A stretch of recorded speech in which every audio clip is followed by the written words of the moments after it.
এই নে আমার জুতোটা পরিষ্কার করে দে। আরে আরে কি করছো এটা? শোনো এখনই, কি করছো? জাহিদ, জাহিদ না? রাইট। আরে অপু, তুমি কেমন আছো? তেমনই আছি, ঠিক যেমনটা আমি আমার নিজের জন্য ভেবেছিলাম। আর তুইও তো ঠিক তেমনটাই আছিস, যেমনটা আমি 4 বছর আগে তোর জন্য ভেবে রেখেছিলাম। এখন তো তুই আরো গরিব, তোর বাবা তো অটো রিক্সা চালাতো, আর তুই তো এখানে জুতো পরিষ্কার করছিস। যাক, আমি ভালোই করেছি তোর পায়ের ওপর আবার স্যান্ডেলটা রেখে, তুই ওটারই যোগ। আরে অপু, এটা আমার কাজ না, আমি তো শুধু। কি? এটা তোর কাজ না? আচ্ছা মেনে নিলাম এটা তোর কাজ না, কিন্তু তুই এর থেকে বেশি ভালো কাজ করতেও পারিস না। এজন্যই চুপচাপ তুই আমার জুতা পরিষ্কার করে দে। আরে তুমি কে আমাকে এসব কথা বলা? আচ্ছা তোর মনে আছে আমি কলেজে তোকে বলেছিলাম আমি ইন ফিউচার বিসিএস ক্যাডার হব, আর দেখ আমি বিসিএস ক্যাডার হয়ে গেছি। ভাব তুই কত বড় ভাগ্যবান যে তুই একজন বিসিএস ক্যাডারে জুতা পরিষ্কার করার সুযোগ পাচ্ছিস। এজন্যই দাঁড়িয়ে দাঁড়িয়ে আমার মুখ দেখা বন্ধ কর আর চুপচাপ জুতাটা পরিষ্কার করে দে। এমনিতেও তুমি বিসিএস অফিসার হয়ে কি বা করেছো? দেখ, এখন আমার বাসার সামনে 2-3টা পুলিশ সবসময় দাঁড়িয়ে থাকে শুধুমাত্র আমাকে স্যালুট দেওয়ার জন্য। আর আমার বাড়ির সামনে মানুষের ভিড় লেগেই থাকে, আমার কাছে সাহায্য চাইতে আসে, ভিক্ষা চাইতে আসে, আমার কাছে সে আকুতি মিনতি করে।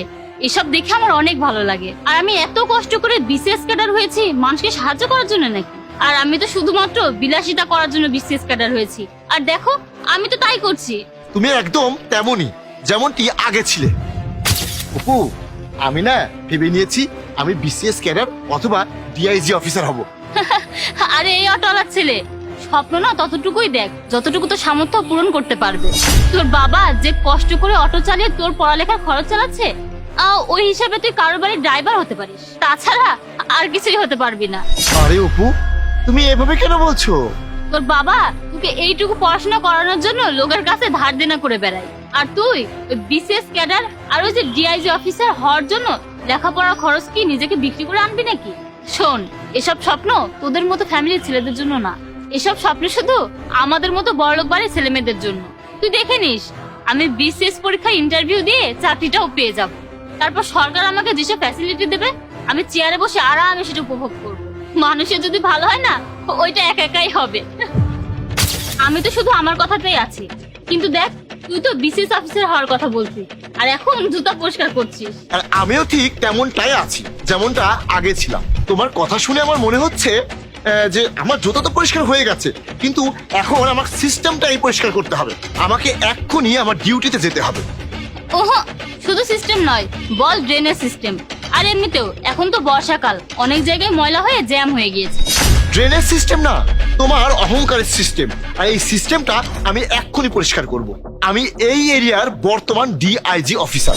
কি আবল তাবল বলছিস?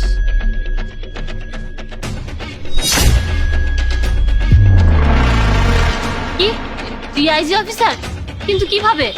যদি পরিশ্রম করা যায় তাহলে সবকিছুই করা যায় আর সবকিছুই হওয়া যায়। প্লিজ জাহিদ, আমাকে মাফ করে দিও। এখন আর মাপ চাওয়ার কোনো সুযোগ নেই। এখন তো পুরো ডিপার্টমেন্টের শুধু রুলসটা সেট আপ হবে।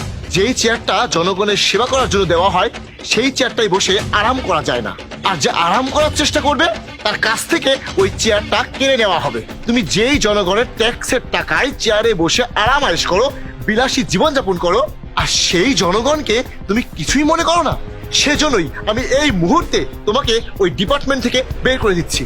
আর ভুল করেও যদি জনগণ জেনে যায় যে তুমি এই ডিপার্টমেন্টে বসে তাদের সাথে কি করছো, তাহলে জনগণ যে তোমার কি করবে সেটা তুমি ভাবতেও পারছো না। এই জন্য তোমার জন্য এটাই ভালো হবে যে তুমি তোমার নিজের সাসপেন্ড লেটার নিজেই জমা দাও।